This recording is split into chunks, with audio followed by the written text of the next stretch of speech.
Hey guys, 53Silver here. I'm going to do a quick demo, quick video on the depth capability of the Tesoro Outlaw. Again, in my opinion, the best value on the market today, I think by far. The incredible disc this thing offers, ground balancing, 2 all-metal modes, motion, non-motion. Still think this is the best unit out there right now for the money. And then you have, of course, there's other 2 coils you get with this, the 10 by 12 and 5 3/4. But today we're going to focus on this spot right here. I came out last week with 2 other detectors, a White's MXT and a MindLab Safari, and I did a dime here. They both called out a dime. They both said it was 6 inches down. I'm going to take away 1/2 inch for the grass that was compressed between the coil and the top of the soil, and call it 5.5 inches. We're going to sweep over this today with the Outlaw using its standard 8-inch donut coil, and we're going to get an idea of just how deep this coil is capable of going. I'm going to do it with the 10 by 12 D coil and the 5 3/4 inch as well in the future. But for right now, we're going to focus on the stock coil, the one that comes with it, and see what its capabilities are. Basically what I'm going to do is sweep over this area, raise the coil. When the beep stops, I'm going to drop this yardstick down the center of the coil and measure it. Do a little bit of math and I'll come up with an exact, well, close enough measurement on how deep this thing will go. Surprised me, I think it might surprise you. So let's get started. Go over this again, dime at 5.5 inches. Start raising the coil. Cuts out, lower it. Let's call it right there. And drop this in. Of course, I'm not doing this perfectly. Let's call it 3.5 inches. It's a little bit more, but let's say I raise the coil a hair. Maybe we'll call it 3.5 inches. So let's do the math. It's 3.5 inches to the top of this coil, which is a 1/2 inch thick.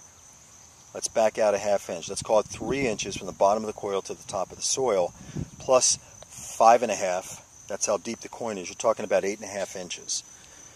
And even if there's an error in there of another 1/4 inch, it's still 8.25 inches. With this coil on that particular dime, that's the depth I'm getting right now on this target. Do it again. Raise the coil, lower it, stop it, drop the ruler in. This time I'm a little bit higher, I'm up closer to 4 inches. Let's say I raise the coil, let's go back to 3.5, which we're definitely getting a hit. Again, we're still talking about 8.5 inches in depth on a dime right now with this stock 8-inch coil. Pretty amazing. Keep in mind, this coil's 8 inches, and it's detecting a dime that, you can see the height of that. That's another 1/2 inch on top of this. And it's a dime. That's pretty amazing for this detector. I keep saying it's one of the best values out there. I believe that wholeheartedly. Probably one of the finest detectors that I own. And you couple just the depth, which I know is important to everyone. For me, a detector, what makes it good or bad, there's a couple other things that are really important, like, the disc. Is it linear? Is it accurate? Does it have ground balancing? Can you go into all metal? And how do they operate?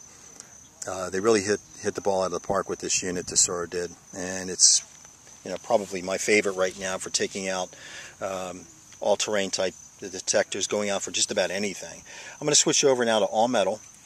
Lower the threshold. And you can hear the buzz of the threshold. Going to do the same test. Just going to raise the coil again as I'm going over, sweeping over the target.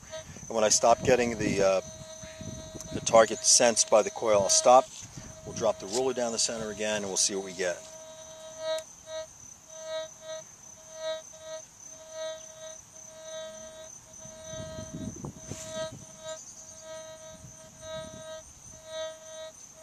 I'm going to call it right there, although I think it's probably a hair higher.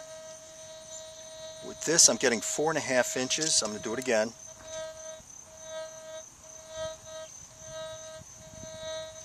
Again, I'm still hearing that target hit. 4.5 inches again, if you can see that or not, to the top of the coil. So let's do some more math. We're going to subtract now 4.5 inches. We'll take a 1/2 inch off of that. For the thickness of the coil, we're down to 4 inches. Add that to the 5.5. Now you're talking 9.5. Let's say you know, something was weird and I was a 1/2 inch off. We still got 9 inches of coil detection from an 8-inch donut coil on a dime. Keep in mind, this is a dime, not a quarter or a nickel, where this thing hits exceptionally hard. Loves the nickel range, the gold range. This is just an outstanding detector. I mean, just outstanding, in my opinion. I can't say anything bad about it. I have yet to find anything on this detector that I can find as far as a fault goes. There's just nothing on this that I can say they should have done differently or better. The all-metal modes work perfect.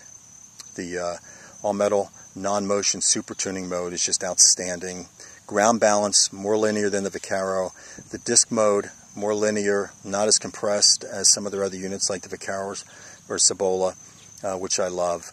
The depth on this thing is comparable to my Vaquero throughout the entire numerical range. The Vaquero is deeper when you get into what I call the red zone or beyond 10. I'm at max right now and you can hear it chattering. The point is, you know, you seldom get an opportunity to run it too much higher than 10, in my area anyway. I think what Tesoro has done with this, it's a culmination of all of the best features on most of their machines. The disc mode from the Silver, the 8-inch coil that they've used over the past God knows how many years. This new advanced, I'm calling it advanced, retune feature that they have built into this thing. It's deep, 3 coils, probably, I shouldn't even say probably, for me, this is without a doubt the best value on the market today. I own 5 Tesoros. They're all unique, they're all different. They don't run through the standard progression most manufacturers do, where they make a detector and then say, well, you know, for another $150 you get a little better disc. Same detector, by the way, but you're getting the disc is improved. Or maybe the display layouts a little bit differently, because now they're showing you, they give you a better depth indicator. You know, where the reality is when you're hunting, most people will say that the low-end detector is, you know, without those bells and whistles is good enough. The Xterra 305, which is an outstanding machine, most guys just buy that. Not to say that the other units, the 705, 505, aren't good. They're excellent as well. But that's a good example of just progression, adding a bell or whistle and charging more, and you're basically getting the same unit. Tesoro units are all unique. They're all different. They're all outstanding. They offer something different. I own 5. I can just grab any one of them and feel like I'm using a completely different machine, and I'm going to get great results. Anyway, I hope you guys have a great day. Just wanted to give you a quick idea on what the depth of this Outlaw is. Again, this was a dime at 5.5 inches, and we're getting 8 to 8.5 with this machine in disc mode, 9 to 9.5 in all-metal motion. Just outstanding. Well, guys, have yourself a great Sunday. It's going to be beautiful here in New Jersey. I might be able to get out and do some detecting this afternoon. It doesn't get too hot or humid. Anyway, guys, have a great day. We'll talk to you later on. 53Silver, out.